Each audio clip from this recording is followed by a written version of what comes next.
The alarm bells rang across 3 star systems. Not the kind of bells that made sound, but the kind that sent emergency signals through space. Captain Dae-Hyun Kim stood on the bridge of his ship, the indomitable spirit, and watched the screens with growing concern. Something was very wrong in the Verge Nebula. Dae-Hyun was 42 years old and had spent 20 years flying ships. He had been a test pilot in the military before joining the space program. His dark hair was starting to show gray at the temples, and his face had lines from squinting at stars for too long. He was not tall or particularly strong, but he had something more valuable. He could think fast when things went wrong. Next to him, Dr. Hannah Park was studying the data on her tablet. She was 38, thin and tired-looking, with her hair pulled back in a messy bun. She had been working for 3 days straight without proper sleep. The numbers on her screen made no sense, and that worried her more than anything. "Captain, this is getting worse," Hannah said quietly. Her voice was hoarse from too much coffee and not enough rest. "The anomaly is growing faster than the coalition predicted. If it keeps going like this, we have maybe 6 months, not a year." The anomaly was a massive gravitational distortion in space. Scientists called it a gravitic anomaly, but really it was just a giant tear in the fabric of spacetime that was getting bigger. If it continued to grow, it would collapse into a black hole and swallow 3 inhabited star systems. 3 billion people would die. Humanity had been part of the Galactic Coalition for 30 years now. It was an organization of 12 advanced alien species who had been exploring space for thousands of years. Humans were the newest members, and everyone treated them like children who did not understand how the universe worked. It was frustrating, but it was also true that human technology was far behind everyone else. The Coalition had called an emergency meeting on their headquarters station. Every species sent their best scientists and leaders. Ambassador Myung-hee-yoon represented humanity. She was 55, with short gray hair and sharp eyes that missed nothing. She had spent her whole career fighting to make other species take humans seriously. The meeting room was enormous, designed to hold representatives from species of all different sizes and shapes. The Veltorians were tall insect-like beings with multiple arms. The Quartz Collective were crystalline creatures that communicated through light. There were species that breathed methane and species that floated in zero gravity. And then there were the humans, looking small and soft and primitive. Admiral Velthari led the meeting. He was one of the oldest Veltorians, his chitin plating dark with age. He had commanded fleets for 300 years and had seen countless crises. His voice clicked and hummed as he spoke, translated into human language by computers. "The situation is dire," Velthari announced. "Our scientists have studied the anomaly. Evacuation of all 3 systems will take at least 5 years. We do not have 5 years. We have perhaps 8 months. Species after species presented their ideas. The Veltorians suggested building massive energy shields around the anomaly. It would take 10 years and might not work. The Crystalline Collective proposed using their technology to create a stable field. It would take 15 years. Every solution required time they did not have. Finally, Ambassador Myung-hee stood up. "The human delegation would like to present an alternative solution." There was silence. Then some of the aliens made sounds that the translator could not quite capture. It was probably laughter or dismissal. Dr. Hannah Park stepped forward. She had been given exactly 5 minutes to present. Her hands shook slightly as she activated her holographic display. The anomaly appeared above the table, rotating slowly, looking like a wound in space itself. "We can destroy it," Hannah said simply. The room erupted in noise. Velthari's translator could not keep up with all the responses, but the meaning was clear. Destroy it? Impossible, ridiculous, insane. Hannah waited for the noise to die down. "The anomaly is not stable. It fluctuates in a pattern. I have found 27 specific points where we can place nuclear explosives. If we detonate them in the right sequence at exactly the right time, we can create a cascade reaction. The anomaly will collapse harmlessly."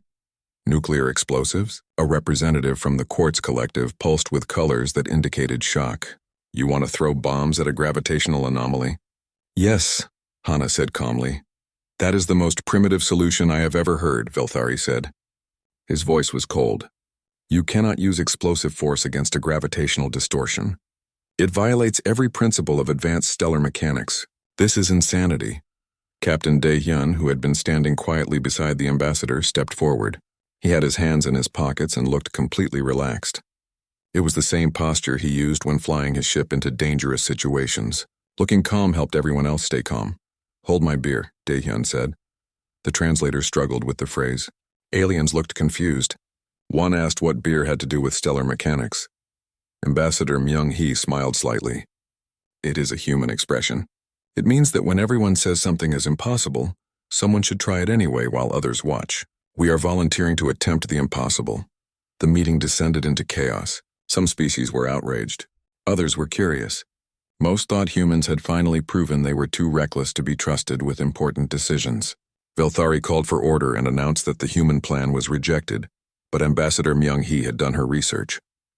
She invoked an old coalition law that few species remembered. Any member could attempt independent action during a crisis if they accepted full responsibility for the outcome. The coalition could not stop them. Velthari considered this for a long moment. "Very well, you may attempt your primitive solution, but understand this. If you fail, if you make the situation worse, humanity will be expelled from the coalition. You will face criminal charges, and 3 billion people will die knowing that humans killed them." "We understand," Myung-hee said. "You have 3 months, Velthari added. "Then we will implement our own evacuation plans. Do not interfere with our preparations." Back on the Indomitable Spirit, Daehyun called his crew together. There were 50 people on his ship. Engineers, scientists, pilots, weapons specialists. All human. All volunteers. They knew the risks. Lieutenant Taeyang Choi was the youngest crew member at 29. He was their best pilot, with neural implants that let him react faster than normal humans. He had quick reflexes and a cocky smile that made older crew members shake their heads. "So we have 3 months to do something the coalition says is impossible," Taeyang said. He was grinning. "Sounds like fun." "It sounds like suicide," another crew member muttered. Daehyun looked at his crew. These were good people, smart people. They had families back on Earth, they had lives to return to. But they were also people who had volunteered for this mission knowing it might kill them. "Listen," he said, "I am not going to lie to you. The math is barely possible. The timing has to be perfect. One mistake and we all die. Maybe we make things worse and 3 billion others die too. But here is what I know. The coalition has had thousands of years to solve problems like this. They are smart. They are advanced. But they have forgotten how to take risks. They have forgotten how to try crazy ideas." He paused and looked at each face. "We are going to show them what humans can do. We are going to take their impossible problem and solve it with explosives and bad odds and sheer stubborn refusal to give up. And in 3 months, when this is over, we are going to have one hell of a story to tell." Dr. Hannah Park stood up. "I need to finalize the calculations. The detonation points must be exact. I mean exact down to the centimeter. We will need to modify our nuclear weapons. We will need new navigation systems. And we will need to map the anomaly in real time as it fluctuates." "How long?" Daehyun asked. "To prepare everything? 6 weeks if we work nonstop.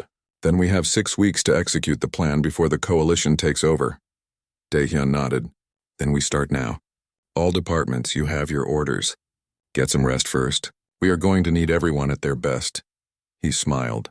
Time to show the galaxy what human crazy looks like. As the crew dispersed to their stations, Taeyang lingered behind. "Captain, do you really think we can do this?"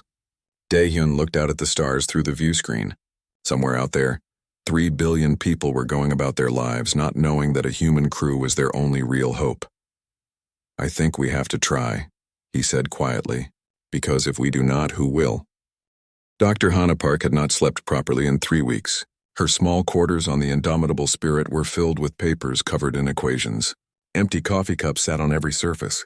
She stared at her computer screen until her eyes burned, checking and rechecking her calculations. One mistake and billions would die.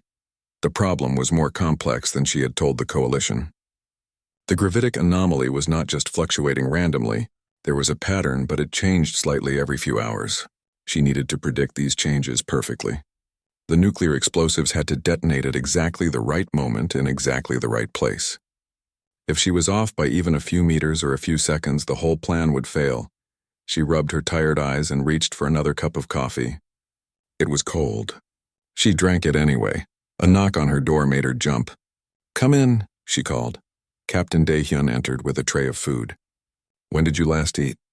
Hana looked at the food, then at her screen, then back at the food. "I do not remember." That means it has been too long. Daehyun set the tray down on the only clear space he could find. You need to eat. And sleep. You are no good to us if you collapse. I am so close, Hana said. Her voice cracked. The pattern is there. I can almost see it. But every time I think I understand it, the data changes. What if I'm wrong? What if this is impossible and I am just too stubborn to see it? Daehyun sat down on the floor, his back against the wall. He was quiet for a moment. You know I have a daughter, Mi-sun. She is 19 now, studying astrophysics at university. When I told her about this mission, you know what she said? Hana shook her head. She said that if we succeed, they will have to rewrite every physics textbook in the galaxy. She said, no pressure, Dad. He laughed softly. No pressure. Just save 3 billion people and change how the entire universe thinks about physics. Easy job, Hana smiled despite herself. Your daughter has a cruel sense of humor. She gets it from me. Daehyun looked at Hana seriously. Listen, you are afraid you might be wrong. That is good. Fear means you understand the stakes. That is exactly why you are the right person for this job. Someone who is not afraid would be dangerous. He stood up and moved toward the door. Eat, sleep for 4 hours. Then come back to this. Your brain will work better after rest. That is an order from your captain. After he left, Hana ate the food slowly. It was good. She had not realized how hungry she was. Maybe he was right about sleep too. She lay down on her bunk and closed her eyes, certain she would not be able to sleep. She was unconscious in seconds. Meanwhile, in the medical bay, Lieutenant Taeyang Choi was undergoing a procedure that no human had ever attempted before. Dr. Hana Park had realized that their navigation systems were not fast enough. The ship needed to make tiny course corrections in milliseconds while traveling at high speed near the anomaly. Human reflexes, even enhanced ones, were too slow. The solution was to link Taeyang's neural implants directly to the ship's navigation computer. He would become part of the ship. He would feel the gravitational forces as if they were pushing on his own body. He could make adjustments faster than thought, pure instinct and machine working together. The medical team had warned him. The procedure was dangerous. His nervous system might reject the connection. The feedback could cause permanent brain damage. He could die on the table. Or worse, he could survive but never be able to disconnect, trapped forever feeling the ship as part of his body. Taeyang had volunteered anyway. Someone has to fly this thing, he had said with his usual cocky grin. Might as well be the best pilot on the ship. Now he was strapped to the table, wires and sensors attached to his head. The medical doctor looked worried. Last chance to back out, Lieutenant. Just turn it on, Taeyang said. His voice was steady, but his hands were clenched tight. They activated the connection. For a moment, nothing happened. Then Taeyang screamed. Pain exploded through his nervous system as billions of new connections formed in his brain. He felt the ship. Every circuit, every sensor, every thruster. It was too much. Too much information. His mind could not process it all. Disconnect him. Someone shouted, no. Taeyang gasped through gritted teeth. Do not disconnect. I can handle this. He focused, breathed. Let the information flow through him instead of drowning in it. Slowly, very slowly, his brain adapted. The ship stopped being a foreign thing and became an extension of himself. He could feel the engines humming like his own heartbeat. He could sense the stars outside like sunlight on his skin. When he opened his eyes, there was blood running from his nose. His whole body was shaking, but he was grinning. Now we are dancing, he whispered. The integration was successful, but barely. Taeyang would need days to fully adjust. The medical team kept him under observation, monitoring his vital signs constantly, but they had done it. They had created something new, something the coalition had never attempted. A human pilot bonded directly to a spaceship. While the crew prepared, there were other problems. Someone on the station tried to sabotage the indomitable spirit. One night, the security system detected an intruder in the engine room. The person was attempting to disable the navigation computer. Taeyang, who was still recovering in his quarters nearby, felt it through his new connection. The ship was part of him now, and he felt the tampering like someone touching him without permission. Despite his weakness, he stumbled to the engine room and caught the intruder. It was a coalition operative, a species that looked like a large blue amphibian. When questioned, the operative admitted being sent by fearful politicians. Your plan will fail, the operative said. When it does, the anomaly will become worse. Better to stop you now than let you kill billions. The incident created diplomatic problems. Ambassador Myung-hee had to negotiate for hours with coalition representatives. They denied sending anyone. They claimed the operative acted alone. It was all politics and lies, but Myung-hee handled it with her usual skill. The operative was removed and the humans were allowed to continue, but everyone knew the truth. The coalition was afraid, not just afraid of failure, afraid of success. If humans solved this problem, it would prove that their ancient ways were not always best. It would prove that newcomers could teach the old species new things. That possibility terrified them more than any anomaly. 6 weeks passed. The crew worked every day, preparing the modified nuclear weapons, upgrading the ship's systems, running simulations. Dr. Hannah Park finished her calculations. They were not perfect. The margin for error was terrifyingly small, but they were good enough. They had to be. Finally, the day came for their first test. They would detonate a single nuclear device at the edge of the anomaly. It was not meant to fix anything.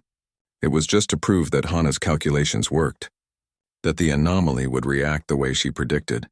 The entire coalition fleet watched from a safe distance. Dozens of ships, all keeping their sensors trained on the anomaly. Admiral Velthari sent a message. "You have one chance, humans. If this test fails, we are taking over. No more delays." Captain Daehyun sat in his command chair on the bridge. His crew was at their stations, tense and silent. Taeyang was at the helm, still looking thin and tired from his procedure. Dr. Hannah Park stood near the science station, her hands clasped together so tightly her knuckles were white. "Launch the device," Daehyun ordered. A small missile flew from their ship toward the anomaly. It took 3 minutes to reach the designated point. 3 very long minutes. Then it detonated. For a moment, nothing happened. The sensors showed the explosion, but the anomaly seemed unchanged. Hannah felt her heart sink. It had not worked. She had been wrong. Then the reading spiked. The anomaly reacted exactly as her calculations predicted. A ripple ran through the gravitational distortion. It was small, barely measurable, but it was real. It was proof. The bridge erupted in cheers. Crew members hugged each other. Taeyang laughed out loud. Hannah just stood there, shaking, tears running down her face. Captain Daehyun opened a channel to the coalition fleet. His voice was calm and steady. "Test successful." The anomaly responded exactly as predicted. "Hold our beer. We are going in." There was silence on the other end. Then Admiral Velthari responded. His voice was different now. Less dismissive, almost respectful. "Acknowledged. The coalition fleet will maintain position." "Good luck, humans," Daehyun smiled. "We do not need luck.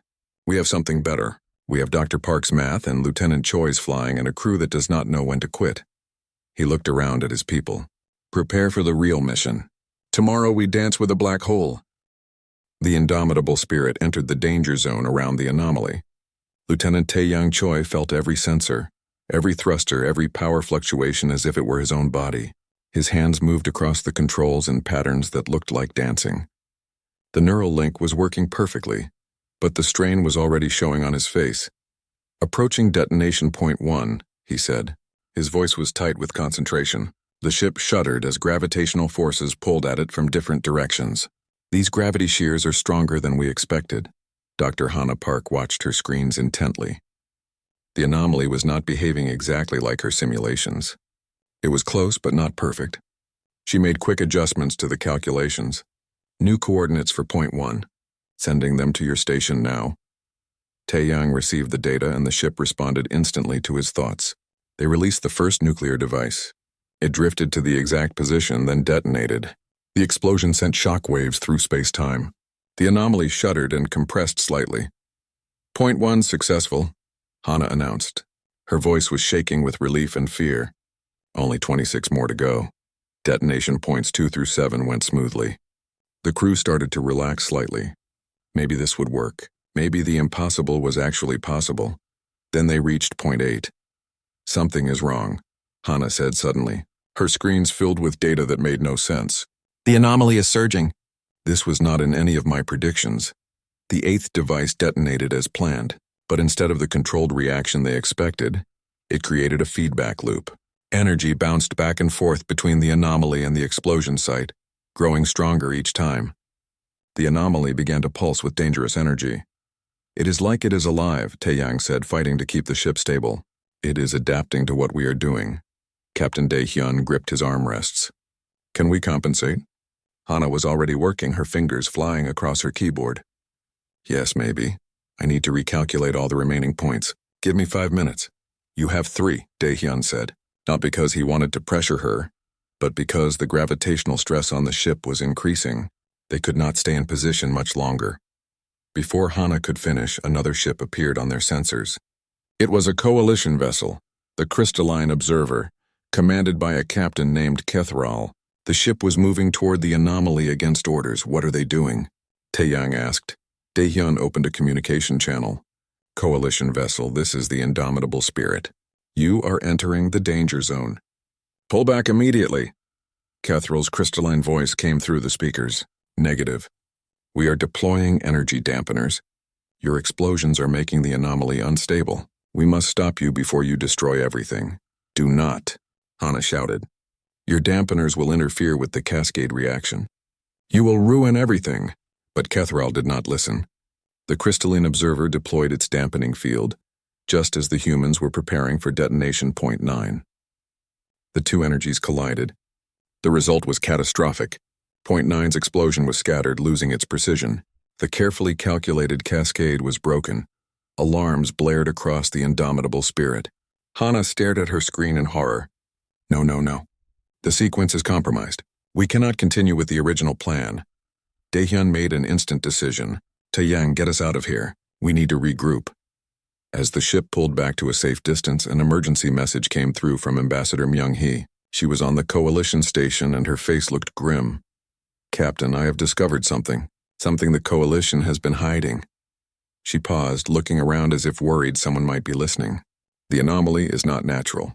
It was created by an old coalition weapon from an ancient war. A war they have erased from all public records. The bridge went silent. Everyone stared at the screen. What? Daehyun said quietly. The weapon was designed to collapse enemy star systems, Myung-hee continued. But it malfunctioned during testing. The coalition leadership has known about this for decades. They have been trying to find a way to fix it in secret. They did not want anyone to know they created the problem in the first place. Hana felt cold understanding wash over her. That is why it seems adaptive. It is not alive. It is still executing fragments of its original programming. It is trying to complete its mission to destroy star systems. Exactly, Myung-hee said. I found the original design files buried in old archives. I'm sending them to you now. Maybe they will help. The data arrived and Hana began studying it immediately. Her eyes widened as she read. This changes everything. The anomaly is not just a gravitational distortion. It is a weapon system with logic circuits embedded in the space-time distortion itself. I can exploit that. I can use its own programming against it. How? Daehyun asked. Every remaining detonation needs to be recalculated in real time. I cannot do it in advance. I have to react to how the anomaly responds to each explosion. It means I will be calculating the next point while we are flying to it. Taeyang shook his head. That is insane. The margin for error will be even smaller. I know, Hana said. She looked at the captain. But it is the only way now. Meanwhile, back at Coalition headquarters, Ambassador Myung-hee's discovery was leaked to the public. The news spread across the galaxy in hours. Multiple species demanded answers. How could the Coalition leadership hide such a dangerous secret? How many other mistakes were they covering up? Admiral Velthari was summoned before the High Council. The political situation became chaotic. Some species wanted to help humanity succeed, not because they liked humans, but because exposing the Coalition's corruption was important. Other species wanted humans to fail, to prove that the old ways were still correct. On the Indomitable Spirit, the crew had a choice. They could give up. The Coalition's interference had ruined their careful plan, or they could adapt and keep going. Daehyun called his senior officers together. Dr. Park says she can still do this, but it will be harder, more dangerous. The stress on Lieutenant Choi will be extreme. Her chances of success just dropped significantly. He looked at each of them. I will not order anyone to continue. This has to be your choice, Taeyang spoke first. I did not go through neural surgery to give up now. My brain is already fried. Might as well use it for something useful. Hana nodded. I can do the math. I just need Tae-yang to fly and trust me. One by one, the other officers agreed. They would continue. Dae-hyun opened a channel to the coalition fleet. This is Captain Kim. We are resuming the mission. New plan, same goal. We are going deeper into the anomaly. To anyone who is thinking about helping, now would be a good time. To anyone who wants to interfere again, stay away or I will consider you an enemy. To everyone's surprise, several coalition ships broke formation and moved closer. Not to interfere, to help. The Quartz Collective sent detailed sensor data. A Veltorian destroyer offered to run interference if anyone else tried to sabotage the mission. Even Admiral Velthari sent a message of support. Things were changing. The galaxy was watching, and slowly some of them were starting to believe that maybe humans knew what they were doing. The indomitable spirit moved back toward the anomaly. This time they were going deeper than before. Straight toward the heart of the distortion. Tae-yang felt the ship groan under the gravitational stress. His own body ached in sympathy. Blood started dripping from his nose again, but he ignored it. Approaching point 10, he said. His voice was strained. Hana watched the anomaly's behavior, making calculations faster than she had ever done before. Coordinates uploaded. Detonate on my mark, the device launched. The explosion lit up space. The anomaly reacted, and Hana was already calculating point 11. They were in a deadly dance now, humans and ancient weapon, neither willing to give up. Points 11 through 13 succeeded. They were halfway through the sequence now, halfway to either saving 3 billion people or killing them all. The anomaly's core became visible on their screens. It was beautiful in a terrible way. Space-time twisted into impossible shapes, colors that should not exist, darkness that seemed to swallow light itself. Dae-hyun looked at it and thought about his daughter. About all the children in those 3-star systems, about everyone who was counting on them. All stations, this is the captain, he said calmly. We are committed now. There is no going back. We go forward until we succeed or die trying. Time to show them what humans are made of. The crew responded with determination. They were afraid. But they were also proud. Proud to be part of something that mattered. Proud to try the impossible while the whole galaxy watched. The indomitable spirit dove deeper into the anomaly, toward point 14. Toward destiny. The indomitable spirit was dying. Hull integrity had dropped to 40%. Life support was flickering. Emergency lights cast everything in red shadows. The ship groaned with every gravitational surge, metal screaming under stress it was never designed to handle. Lieutenant Tae-yang Choi could barely see straight. Blood ran freely from his nose now, dripping onto his controls. His head felt like it was splitting apart. The neural connection was burning out his brain, one synapse at a time, but he could not disconnect, not yet.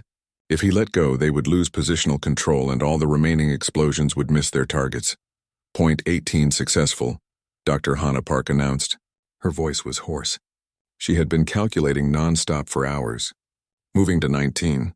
Point 19 was critical. It was deeper in the anomaly than any previous detonation.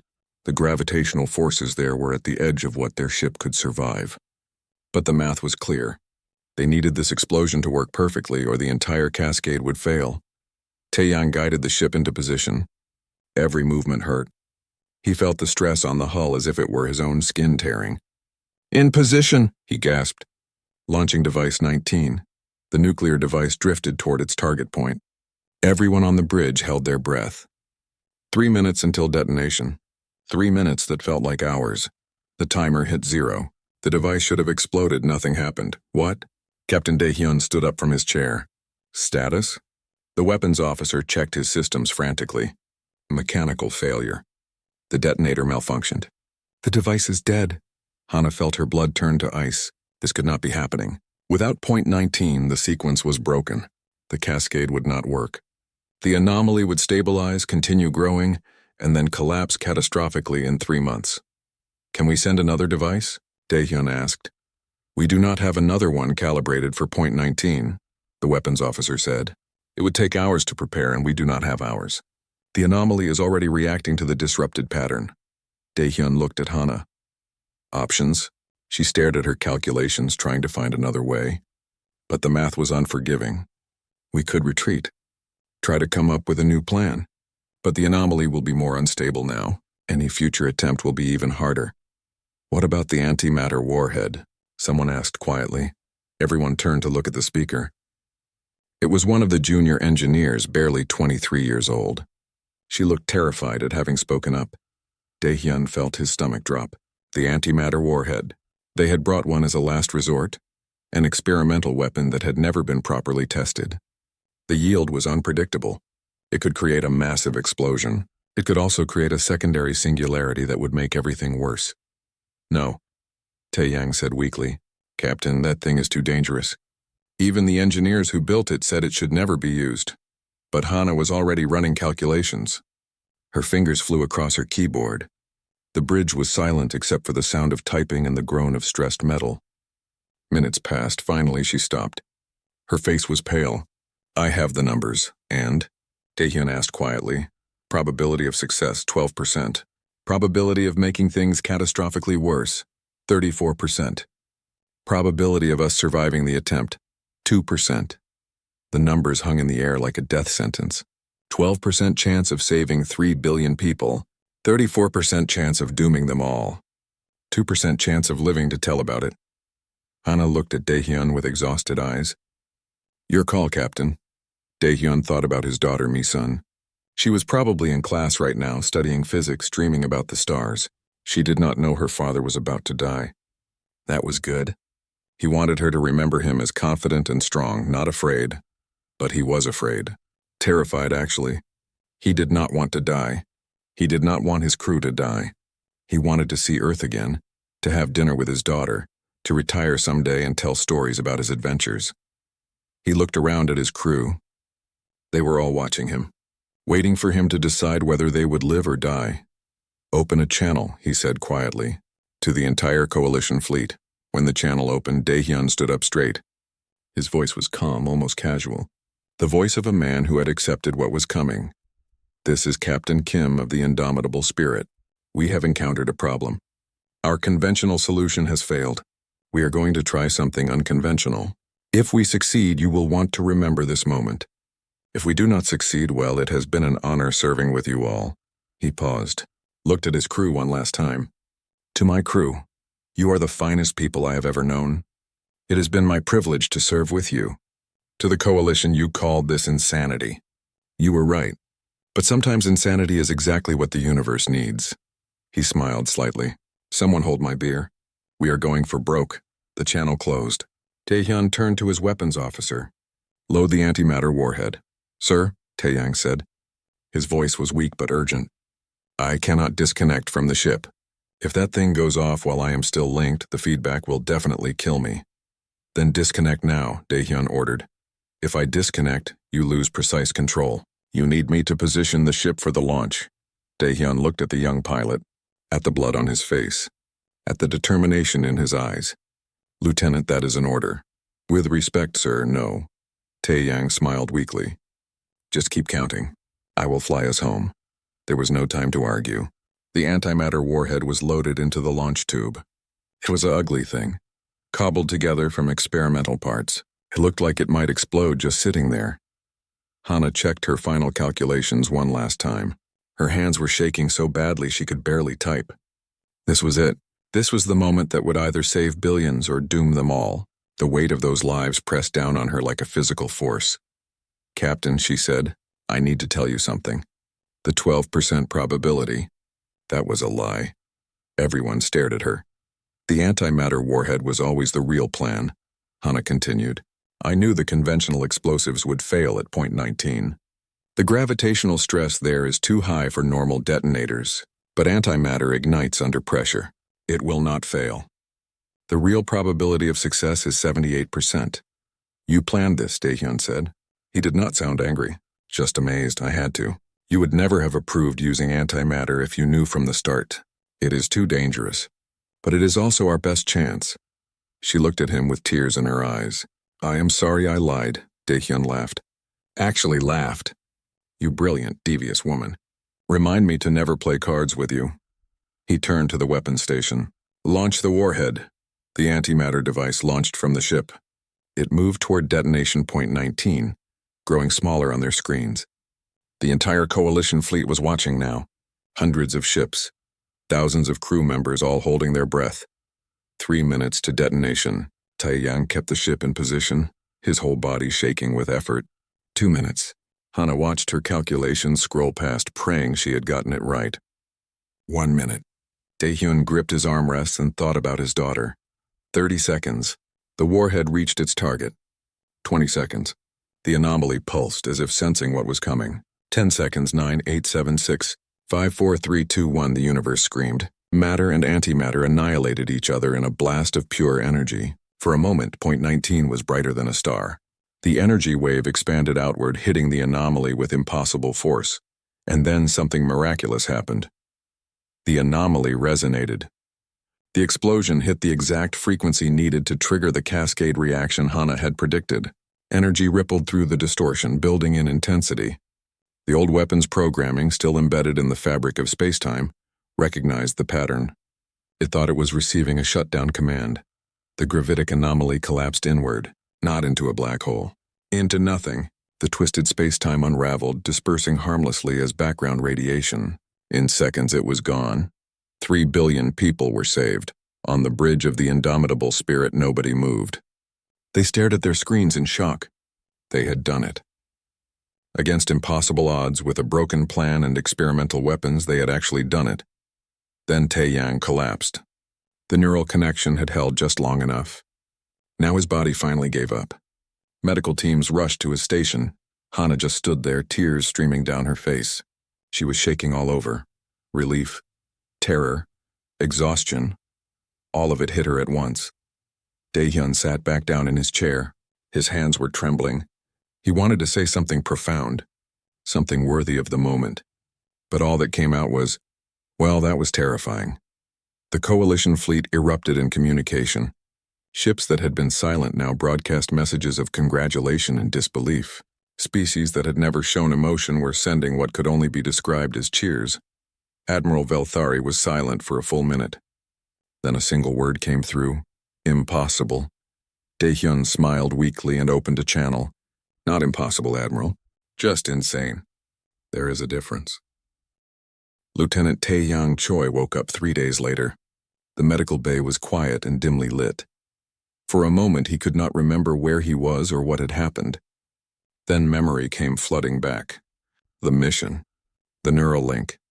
The impossible flight through gravitational chaos. He tried to sit up and immediately regretted it. His head felt like someone had taken it apart and put it back together wrong. A medical officer rushed over. Easy, Lieutenant. You have been unconscious for 72 hours. Your brain needs time to heal. Did it work? Taeyang asked. His voice was hoarse. The medical officer smiled. It worked. You saved 3 billion lives. Now lie down before I have to sedate you again. Taeyang lay back with a weak grin. Good. That would have been embarrassing if we failed. The neural link had left permanent changes in his brain. He could still feel echoes of the ship in his dreams. Sometimes he would wake up thinking he was flying, his hands reaching for controls that were not there. The doctor said it might fade with time. It might not. He would have to learn to live with it. Dr. Hana Park visited him later that day. She looked terrible. Her eyes were red from crying and lack of sleep. She sat down beside his bed without saying anything for a long moment. I am sorry, she finally said. I knew the neural link would hurt you. I knew it might cause permanent damage. But I needed you to fly. Taeyang shook his head. Do not apologize. I volunteered. And it was worth it. How many people can say they saved 3 billion lives? That is a pretty good resume. She smiled through her tears. You are insane. You know that? I learned from the best, he said. While Taeyang recovered, the galaxy was changing. News of humanity's success spread everywhere. But so did news of the Coalition's dark secret. The ancient weapon. The cover-up that had lasted decades. Species that had trusted the Coalition leadership for centuries were now demanding answers. Ambassador Myung-hee Yoon stood before the Coalition High Council. The chamber was packed with representatives from all 12 member species, plus observers from dozens more who were considering joining. The political atmosphere was tense. The question before us is simple, Myung-hee said. Her voice was calm and clear. Do we continue as we have been with secrets and hierarchies and species judged by their age rather than their merit? Or do we build something new, something better? One of the council members, an ancient being that looked like living smoke, spoke. The humans succeeded through reckless action. They could have failed and made everything worse. Should we reward such dangerous behavior? They succeeded through courage and innovation, Myung-hee countered. Yes, they took risks, but calculated risks. Dr. Park's mathematics were sound. Captain Kim's leadership was excellent. And Lieutenant Choi's piloting was beyond anything our species has seen. They did not get lucky. They were skilled. Admiral Velthari stood up.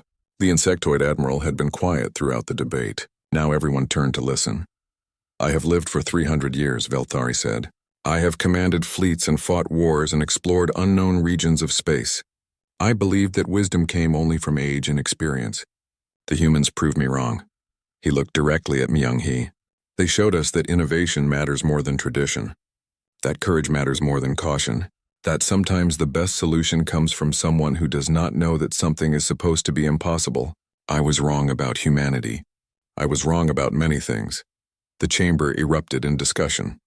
Some species applauded Velthari's words, others argued against them. But the tide was turning. The old guard was losing power. Over the next few weeks, the coalition underwent massive changes. Half the High Council resigned, unable to face the shame of the cover-up. New representatives were elected, younger and more open to change. The rigid hierarchy that had existed for millennia began to crumble. Humanity was offered a permanent seat on the reformed council. Ambassador Myung-hee accepted, but with conditions. There would be transparency. No more secrets. Species would be judged by their contributions, not their age. And most importantly, innovative thinking would be encouraged, not discouraged. The new coalition was not perfect. There were still tensions between species, still disagreements about policy, but it was better. More honest, more willing to try new ideas. Dr. Hannah Park received offers from research institutes across the galaxy. Every major university wanted her to teach. Every government wanted her to work on their projects. She turned them all down. Instead, she went home to Earth.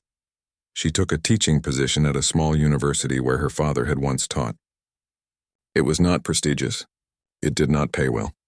But it let her do what mattered most, teach the next generation. Her father, retired now and getting old, asked her why she chose a small school instead of a famous one. Hannah smiled and said, "Because true genius is not about being famous. It is about sharing knowledge. You taught me that." Her students loved her. She was demanding but fair. She encouraged them to question everything, to try wild ideas, to not be afraid of failure. When one student said her theory was impossible, she would smile and say, "Impossible just means nobody has figured out how yet." Lieutenant Tae-Yang Choi retired from active flying. The neural damage made it dangerous for him to pilot ships anymore. Some days his brain would send commands to controls that were not there. He would reach for a throttle that only existed in his memories, but he found a new purpose. He became the director of the Coalition Flight Academy, training pilots from 17 different species. He taught them about the neural link technology, now refined and made safe. He taught them about courage and trust and doing the impossible. His students called him a legend. He always laughed at that. "Legends are dead people," he would say. "I am still here. That means I am just stubborn." But in quiet moments, he would tell them the truth. Technology is important. Skill is important. But courage matters most. Being willing to try when everyone says it is impossible. That is what makes a real pilot. That is what makes anyone great. Captain Dae-hyun Kim received a promotion to admiral. Earth's military wanted to give him command of their first deep space exploration fleet. It was the highest honor they could offer. He accepted, but asked for a few months of leave first. He went home to see his daughter, Mi-sun. She was graduating from university, top of her class in astrophysics.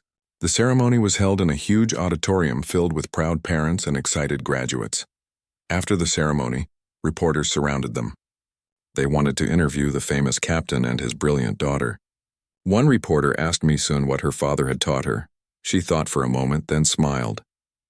"He taught me that beer is best enjoyed after you have done the impossible, and that the impossible is just the stuff nobody has tried hard enough yet." Dae-hyun laughed and put his arm around her shoulders. He was proud. Not because she was smart, though she was, but because she understood what mattered. Taking risks, trying hard things, not giving up. That evening, the three heroes met for dinner. Dae-hyun, Hannah, and Tae-yang together again for the first time since the mission. They went to a quiet restaurant and ordered simple food. For a while, they just ate in comfortable silence. Finally, Hana spoke. Do you ever think about it? About how close we came to failing? Every day, Daehyun admitted. Sometimes I wake up in a cold sweat thinking about all the things that could have gone wrong. But they did not go wrong, Taeyang said. We succeeded. And because we did, everything changed. The coalition is better now, more open, more willing to listen to new ideas. Do you think it will last? Hana asked. The changes, I mean. Or will they go back to the old ways eventually? Daehyun thought about it. I think we proved something important. We proved that being new is not the same as being inferior. That crazy ideas sometimes work. That courage and innovation matter more than age and tradition. Those lessons will not be forgotten easily. They raised their glasses. Simple water, not beer.